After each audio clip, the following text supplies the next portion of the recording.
नमस्कार मु दुर्गा सरन ग्राम सारस्वदा आम ओडिशा वनांचल उन्नयन प्रकल्प द्वितीय भाग आवर्तन पांठि रु साहाय्य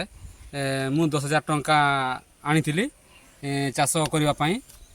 से टंकार मु सूर्यमुखी चाष करें अन्य बैगण